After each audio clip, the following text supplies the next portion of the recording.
que adopta una perrita, perfectamente podía desarrollarse en Cali o en Bogotá o en Pereira o en una finca en el eje cafetero, bueno, en cualquier lado.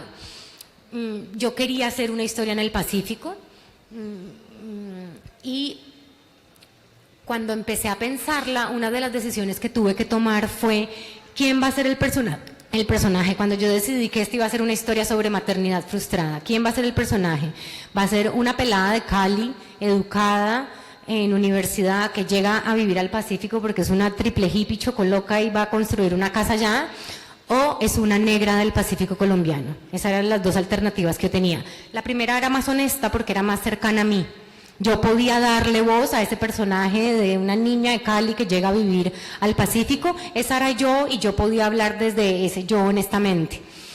Entonces a mí me daba un poco de miedo porque yo no puedo darle voz a las negras del Pacífico colombiano, ¿verdad? Pero yo dije, lo que pasa es que si la novela es sobre una pelada como yo, esa pelada le dan ganas de tener hijos, no puede, llega a Cali, le dice, ay mamá, estoy sin plata, ¿me ayudas? Y la mamá le va a ayudar para el tratamiento de fertilidad y se va a dar cuenta que el que tiene problemas de fertilidad no es ella, sino el marido, o que sí es ella, y se va a hacer el tratamiento de fertilidad y posiblemente puede quedar embarazada o posiblemente no, pero ese camino yo no lo quería tomar porque dos cosas, había un poco de pereza, la investigación de la fertilidad y de las clínicas y de como qué pereza investigar esa cosa médica, y esa no era la historia que yo quería contar, eso no era. Si yo ponía una negra del Pacífico colombiano, era una persona que no tenía oportunidades como yo, y me daba también, le daba una fuerza a la historia, y es, yo quería contar una historia de un ser humano como el viejo y el mar, que es un hombre contra el mar, es un hombre contra los tiburones, es un hombre contra los elementos. Yo quería contar una mujer contra la naturaleza. Entonces, ahí sí que, si era una negra, sí que podía contar esa historia. Entonces eso me llevó a tomar una decisión fundamental sobre la novela, y era que yo no podía contarla en primera persona. Damaris no podía decir, yo soy Damaris y me está pasando esto, porque no esa voz, yo no tengo esa voz.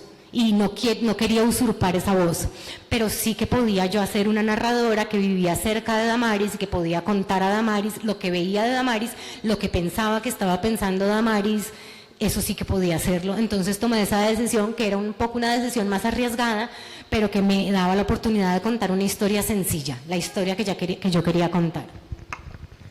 Bueno, vemos pues cómo se va llenando de significado cada elemento que aparece como conformador de la historia.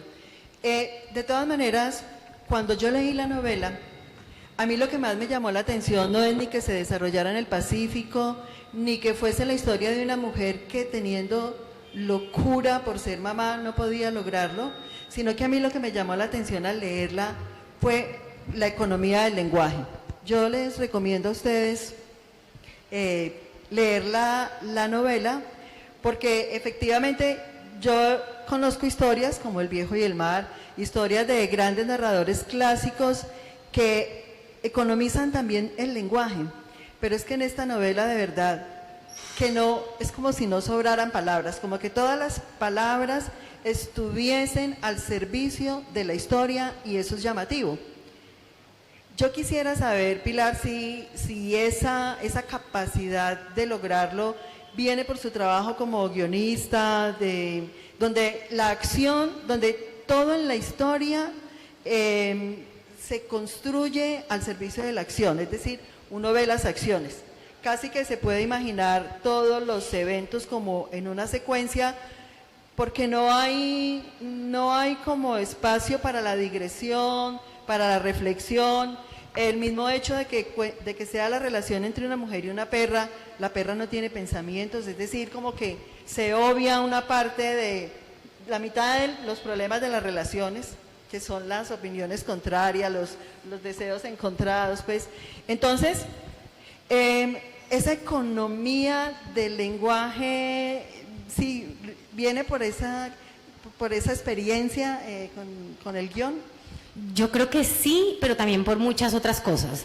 Yo creo que básicamente yo soy una escritora que aprendió a escribir escribiendo libretos para televisión, entonces en ese sentido la forma como yo trabajo es como trabaja un guionista. Yo hago una escaleta, que es un paso que hacen todos los guionistas antes de sentarse a escribir el guión, y en vez de escribir un guión, escribo una novela. Y entonces para mí la acción es lo más importante de todos. En mis talleres de escritura creativa yo siempre les digo, ¿qué está pasando en su historia? No, que el personaje mira para el techo y yo, no, a ver, vamos a poner una acción narrativa significativa. Si no hay acciones narrativas, no hay nada, ¿verdad? Entonces eso por un lado. Por otro, siempre he admirado a los narradores efectivos, como que para mí El viejo y el mar es una cosa así brutal que yo la leo y yo, no puedo leer más porque esto es demasiado bueno para mí. Me gustan las pequeñas novelas efectivas como Crónica de una muerte anunciada, El viejo y el mar, Bartleby, el escribiente, Monsieur Pain de Bolaño, que Bolaño es un narrador excesivo, pero tiene esa pequeña novela que es perfecta. Me gusta mucho Un día en la vida de Iván Denisovich, de Alexander Solzhenitsyn, que también es una pequeña novela efectiva. Siempre había querido hacer una novela así. Pero por otro lado, y también hubo un trabajo de reescritura y de depuración muy grande. Yo de verdad que me senté a reescribir y reescribir la novela hasta que cada frase dijera lo que yo quería que dijera, hasta que representara bien las ideas. Pero creo que lo principal fue cómo la escribí, y la escribí en un celular. Y la escribí en un celular porque estaba amamantando a un pequeñito de 9 meses y tenía que hacerlo de un modo efectivo. O sea, yo no podía darme el lujo de escribir 2000 páginas hablando paja porque no tenía tiempo para eso. Tenía que contar la historia y ya. Bueno, a mí realmente este es como el meollo para mí de lo que yo quisiera aquí indagar con Pilar, y me perdonan ustedes si soy un poquito insistente en el asunto, pero miren, los escritores de una generación anterior, como de mi generación o de algunos otros escritores que están aquí, como la doctora Cecilia Caicedo, nosotros crecimos pensando que en las novelas, en las historias, el lenguaje era lo más importante, que la historia, la acción, de cierta manera, estaba al servicio del lenguaje. Y no es que le apostemos a las digresiones ni le apostemos a la charlatanería, sino que una cierta gratuidad del lenguaje, una cierta opacidad del lenguaje era aún la función poética y la función literaria, lo que los escritores debían saber manejar por encima de las demás personas. Entonces yo creí pensando en eso. Pensé que, por ejemplo, como decía Piglia, que toda historia son dos historias y que por un lado va la anécdota y por otro lado va como el afán del escritor de dar solución a algún problema de la vida.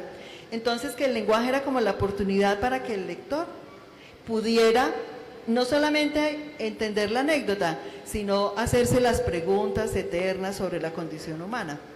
Si eso desaparece, si esa gratuidad del lenguaje, si esas palabras digamos así, no tan precisas para la historia desaparecen, no se pierde una oportunidad, o la acción misma tiene la capacidad de hacernos pensar en la condición humana.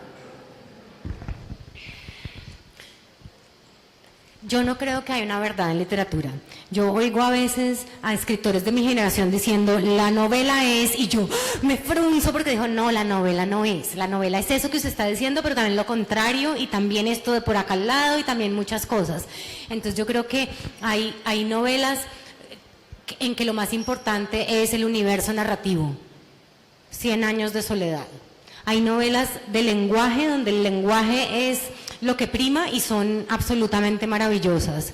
Hay novelas que quieren contar el mundo, Guerra y Paz de Tolstoy, ¿verdad? Quieren contar todo el universo. Hay novelas que quieren contar un pequeño 3 días en la vida de un personaje, El viejo y el mar, y todas son obras maestras de la literatura universal. Entonces yo creo que la literatura es maravillosa por eso, porque a cada persona le permite hacer lo que él quiere. García Márquez dijo, pues si Kafka escribió que el personaje amaneció convertido en un monstruoso insecto, yo por qué no puedo poner a volar a los personajes con las sábanas de la familia y hacer gigantes, ¿verdad? En literatura todo es válido.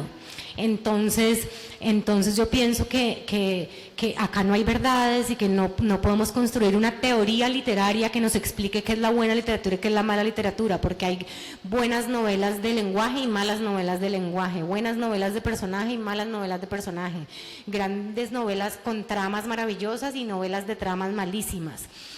Ahora, yo como escritora sí soy una escritora que privilegia el realismo, aunque he hecho intentos de escribir cosas fantásticas o de ciencia ficción, pero donde me muevo más cómodamente es en el realismo. Entonces eso es lo que a mí me gusta, y yo sí creo que la acción debe prevalecer sobre el lenguaje, sin que eso para mí represente que eso sea lo que deba hacerse en literatura. Eso es lo que yo hago, ¿verdad? Y en ese sentido soy heredera del teatro y del cine y de la escritura de guiones.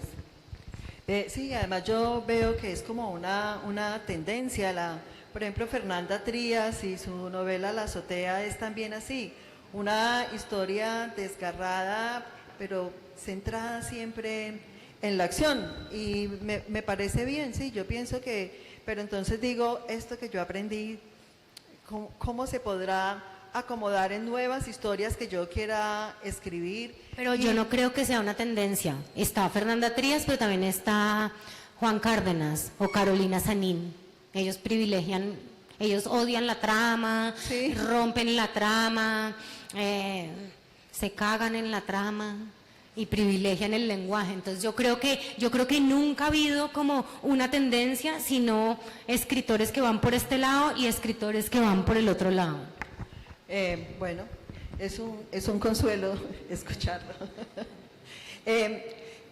¿Tú crees, Pilar, que el hecho de que seamos mujeres, eso tiene alguna consecuencia en la literatura, en la concepción de las historias? Por ejemplo, a mí me parece que en esta novela, el hecho de que Damaris, o de que tú hables de una mujer que tiene problemas con su maternidad y que de alguna manera feminidad y maternidad estén ligadas en nuestro imaginario cultural, me parece a mí que eso no haría de esa novela una novela femenina, pero sí el hecho de que el personaje principal sea un personaje que no puede llevar adelante un proyecto propio de existencia, de que no tenga una voz verdadera que se imponga o que haga que se cumplan sus sueños, eso sí creo yo que podría constituir como un rasgo de feminidad.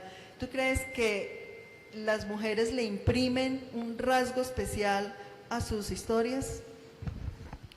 Yo creo que se privilegia la escritura masculina, porque eso es lo que ha pasado a lo largo de la historia, porque las mujeres no escribíamos, estábamos en la casa cocinando y criando hijos, ¿verdad? Y la literatura en ese sentido era de los hombres y pertenecía al terreno de lo público, ¿verdad? Y todavía creo que en Colombia vemos, no sé, los grandes escritores actuales colombianos no están escribiendo sobre la intimidad, sino que escriben sobre la historia, la violencia, pero no la violencia íntima, sino la violencia allá afuera. Entonces creo que la literatura ha sido masculina, y creo que cuando yo empecé a publicar todavía se privilegiaba esa escritura masculina, que era la escritura de lo público, de la afuera.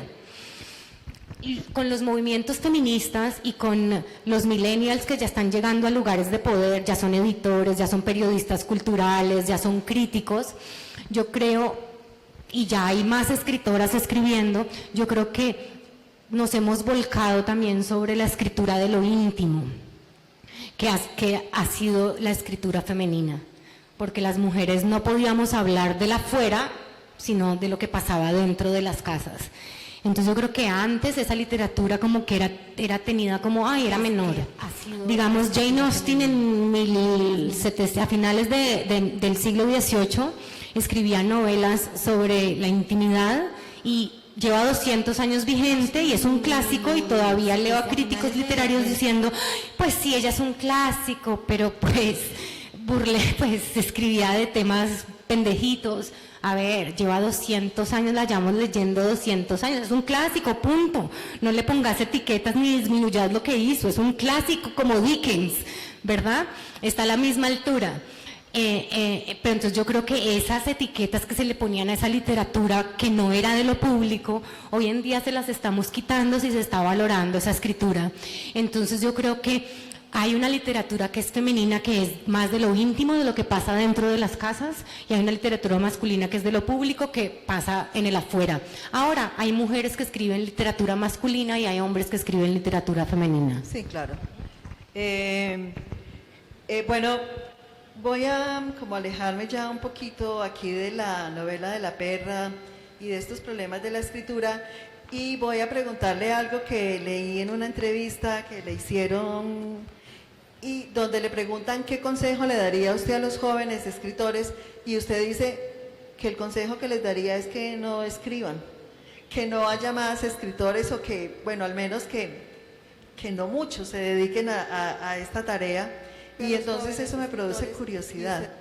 Yo siempre he escuchado que los escritores quieren animar a otros a escribir, pero tú no, ¿por qué? Pues uno, ¿para qué le va a hacer ese daño a alguien? Es una profesión supremamente difícil, con muy pocas satisfacciones. Difícilmente podemos sobrevivir en el oficio. Nos toca tener 5 trabajos freelance para poder pagarnos este trabajo. Entonces, mi consejo es que si usted escribir eso lo hace por gusto y porque es una bacanería, pero si no lo hace puede seguir siendo feliz en la vida, pues más bien dedíquese no a escribir, sino a ser feliz en la vida, ¿verdad? Y por otro lado, supongo que estoy tratando de eliminar la competencia. Bueno. No, pero de verdad, a mí me parece que un escritor no necesita que lo alienten. Un escritor es escritor en contra de lo que le dice su papá, su mamá, sus hermanos, sus profesores, sus amigos, en contra de la lógica, en contra de su inteligencia, en contra de todo. Entonces, para mí ese es el mejor consejo, porque si uno los desalienta y aún quieren seguir siendo escritores, esos son los que son escritores. Bueno, yo quiero hacerte una última pregunta antes de dar la palabra al público, y es... recientemente fue convocado un concurso de novela para mujeres, el Elisa Mujica. Yo creo que eso levantará ampolla, dirá, ¿por qué un concurso? Pobrecitos los hombres históricamente ninguneados. No, sí, y entonces, ¿por qué se van a medir entre ellas mismas? Pero ¿tú qué crees de que exista un concurso para novelistas femeninas? Yo creo que es maravilloso. Yo pude escribir La perra porque tenía un marido que me mantuviera. Ahora, si no hubiera tenido ese marido y hubiera estado el concurso Elisa Mujica y me lo gano, de pronto pues puedo seguir escribiendo, ¿verdad? Entonces yo creo que las mujeres sí tenemos una desventaja, sobre todo cuando tenemos hijos. Pues quedamos a merced muchas veces de un papá o de un esposo o de alguien que te dé el sustento. O tenemos que no ser las mamás que queríamos, de quedarnos en casa unos añitos con el hijo y tenemos que mandarlos muy pronto a la escuela. Es decir, para una mujer que quiere ser mamá es mucho más difícil ser escritora que para un hombre que quiere ser mamá. En la semana en que yo tuve a Salvador, mi esposo y yo tuvimos una entrevista de trabajo en un lugar en el que habíamos trabajado los dos y nos iban a volver a contratar a los dos. Y pues el hijo también era de él también lo había tenido hacía una semana. Y a él le dijeron que felicitaciones, le hicieron las preguntas y chao. A mí me preguntaron 3 veces de diversas maneras y ahora que era mamá yo sí podía seguir trabajando. Como si uno pariera con el cerebro y lo que se le dañara fuera el cerebro, ya no pudiera seguir trabajando, ¿verdad?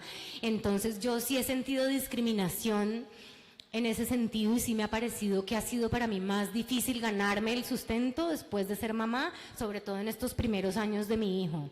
Entonces creo que sí son necesarias las acciones de afirmación positiva. Así como hay becas para los indígenas para que puedan ir a la universidad, como hay becas para los negros, creo que es necesario que haya acciones afirmativas para las mujeres, y en esta carrera doy fe de que es más difícil para nosotras que para los hombres, y me parece excelente que esté ese concurso. Bueno, yo sé que el tiempo que tenemos no es mucho, que Pilar debe estar ahora en el aeropuerto, y también sé que hay un grupo de lectores, el grupo del taller de Cecilia Caicedo. Entonces, yo quisiera darle la palabra a ellos para que ellos te hagan unas preguntas. Y bueno, no sé si el mecanismo será que vengan acá por el micrófono o desde allá se puede preguntar, o cómo sería.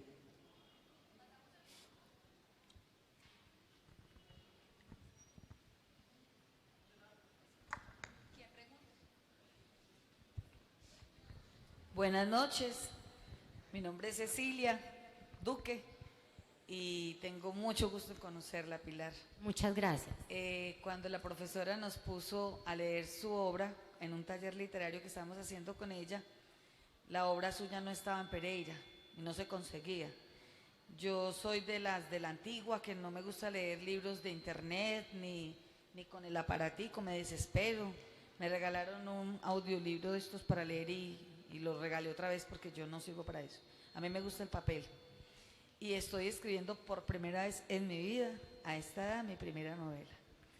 Entonces tenía muchas ganas de conocerla porque le seguí todas las entrevistas. Ay, gracias. Tan Y bonita. logré leer el libro porque la profesora traía para prestarlo cada clase a alguno, ¿no?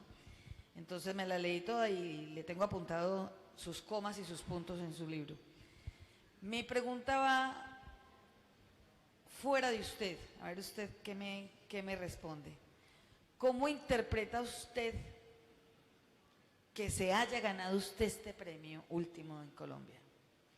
Pues ¿Usted qué lectura- delicia que qué no le- fueron ellos sino yo. Por eso, yo sé que usted no fue jurado, pero Maravilloso. ¿cómo interpreta usted que usted haya sido la ganadora? Y justo con esta obra, después de las obras que ha escrito. Pues yo Esa no es sé, como a la mí hace pregunta. poquito me preguntaron que si yo pensaba que a La Perra le iba a ir tan bien como le había ido. Y yo dije, vea, es una historia que ocurre en un pueblo paupérrimo.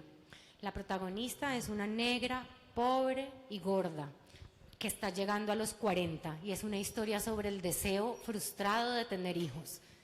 Claro que pensaba que le iba a ir súper mal.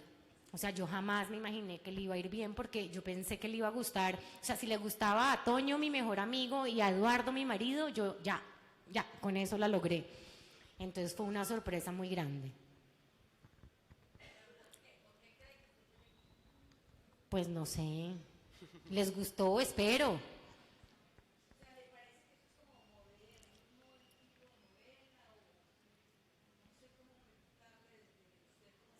No sé, yo le pregunté a Héctor Abad, que él estuvo en todas las deliberaciones del jurado, y él empezó a contarme, y la mujer le hizo así y se cayó y me dijo, es que ya iba a hablar de más y mi mujer me codió y no puedo contarle más. Entonces no sabemos, no sabemos por qué le fue tan bien. Hola Pilar, un placer tenerla acá, ¿no? Cuando yo me leí La Perra, yo veo que aquí hay denuncias sociales y lo notamos con el tema de la mujer, ¿listo? Pero también hay otras denuncias, el tema ambiental o el tema del trato animal. Entonces quisiera que nos contara un poco más cómo vivenció eso a la hora de escribirlo, cómo lo tuvo en cuenta. Mira que yo como que no escribo diciendo voy a denunciar, sino yo soy realista, entonces yo trato de retratar la realidad que estaba ahí. Había cosas que pasaban en Huanchaco que yo ahorita digo, ¡ah! Si yo contara esto en Bogotá, mejor dicho, la gente va a decir que esto era un pueblo terrible, pero allá tenían lógica y tenían sentido y no eran tan horribles. Entonces yo supongo que muchas de las realidades que hay en La Perra, en la ciudad, se ven como más tremendas de lo que fueron vividas allá, que allá se vivían con mayor naturalidad. No sé, allá, yo estaba allá y de repente estaba con un indígena y pasaba una culebra y ¡tra! La picaba a pedacitos, y yo, pero ¿por qué hiciste eso? ¿Qué te estaba haciendo? No es venenosa, no. Ya, la mató porque pasaba por ahí. Entonces, como son el tipo de cosas que yo creo que están ahí presentes, y pues que yo no estaba tratando de decir que allá eran maltratadores de animales, sino estaba simplemente tratando de retratar cómo vivían allá.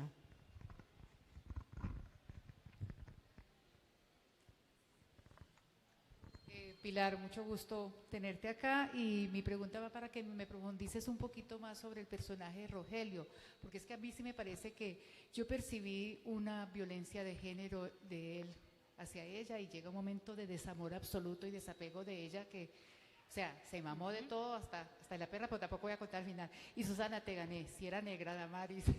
Entonces, mi interés es como que hablemos un poquito del personaje de Rogelio, de que yo lo percibo como un man muy violento con Damaris. Lo es muy violento y a mí me sorprende mucho que ahorita me dicen, "Ay", y uno pensar que Damaris era la bonita y terminó siendo esa mala persona, en cambio él, que parecía que era malo pero tan bonito, y yo, ¿bonito Rogelio?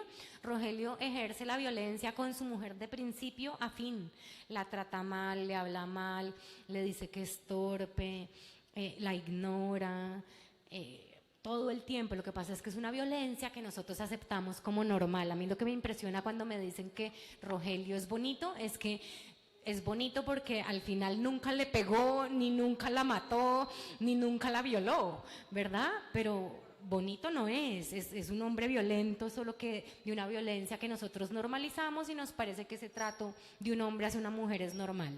Eso. Pero por otro lado, ¿por qué creé a Rogelio como lo creé? La novela sin Rogelio no tenía una tensión narrativa. La tensión es lo que mantiene en vilo al lector, que el lector entra a la novela y dice, ¡ay! Rogelio va a matar a esta perra. Entonces yo necesitaba un elemento, exacto, o a la perra o a ella. Entonces yo necesitaba un elemento de peligro. La relación con Damaris y la perra no representaba nada de tensión narrativa porque Damaris quería un hijo y Damaris era linda y buena y tierna y bastante, y se ponía la perra en la teta y amaba a su perra, entonces uno sabía que ella iba a ser maravillosa con la perra, ¿verdad? Entonces yo necesitaba incluir un elemento de tensión. Ese elemento fue Rogelio. Entonces yo introducí un hombre que fuera violento con los animales para que todo el mundo pensara al inicio de la novela, este man le va a matar a esa perra para castigar a Damaris o le va a hacer algo a Damaris. Ahora no vamos a contar si esa es una tensión falsa o no. ¿Alguna otra pregunta?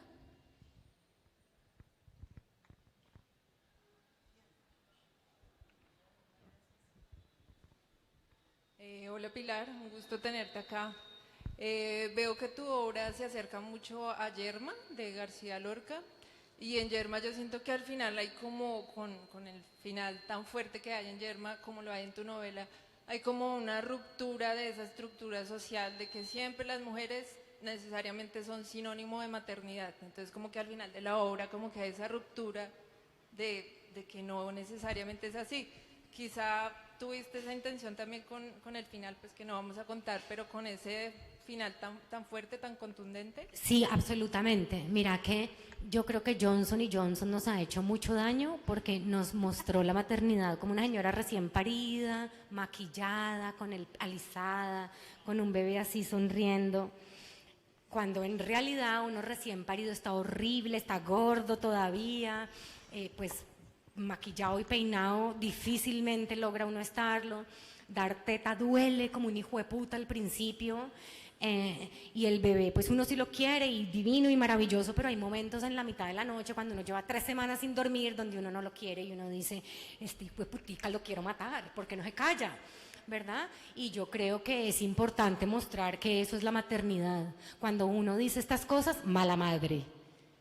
La maternidad frustrada, no supo ser madre. No, mentira, eso es ser mamá también. Ser mamá no es ser una mamá de Johnson y Johnson. Es todo, es ser una mamá de vez en cuando de Johnson y Johnson, pero también en la maternidad hay mucha brutalidad y un hijo te saca lo mejor, pero también te saca sentimientos tremendos.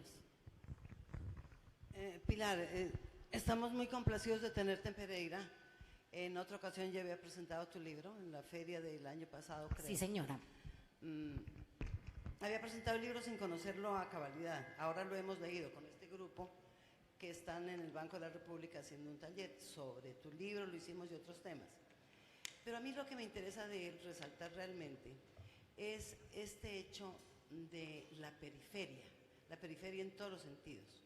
Tomás Buenaventura, que es absolutamente periférico, pero habría que aclarar que la novela colombiana y la literatura colombiana en términos generales ha sido siempre muy periférica, ¿no es verdad? Mucho. Los mayores escritores, García Márquez y de allí para abajo, todos han escrito desde la periferia más que la ciudad. Pero esta es una periferia nueva, periferia de violencia. Habíamos previsto que en tu novela fundamentalmente hay una violencia fuerte, la de Buenaventura, comparada con la realidad que vivimos, pero no se toca esa forma de violencia, no se toca el escenario de lo público, como lo dices tú perfectamente bien, no se toca el escenario de lo íntimo, y eso la vuelve mucho más intensa y mucho más interesante. Para eso está Juan Gabriel Vázquez, para Sí. que cuente esa vaina. Sí. Yo no voy a contar esa vaina, yo voy a contar lo que pasa en la casa. Sí.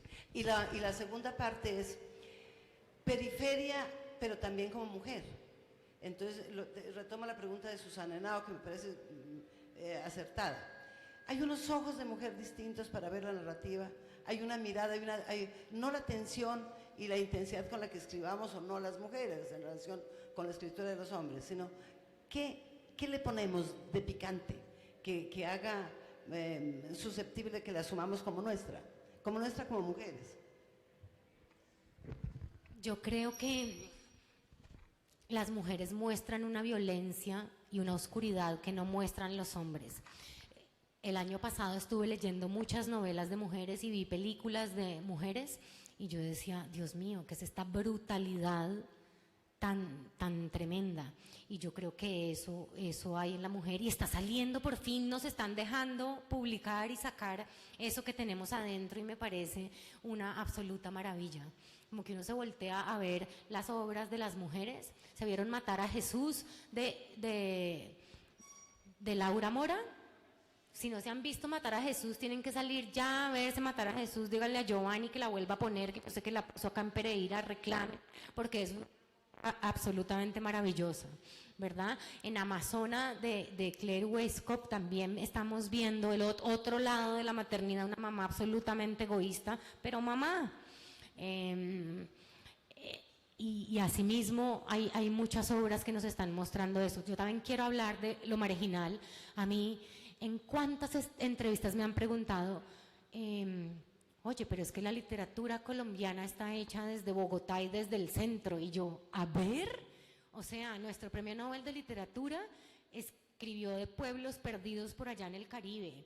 Evelio Rosero escribe de pueblos, Tomás González escribe de pueblos, Laura Restrepo, que es una señora rola, escribe también de la periferia. Yo creo que Cecilia lo dice muy acertadamente y es que nuestra literatura no es del centro y no tenemos una gran literatura bogotana, sino que tenemos más bien una gran literatura hecha desde las provincias y sobre las provincias. Bueno, muy bien.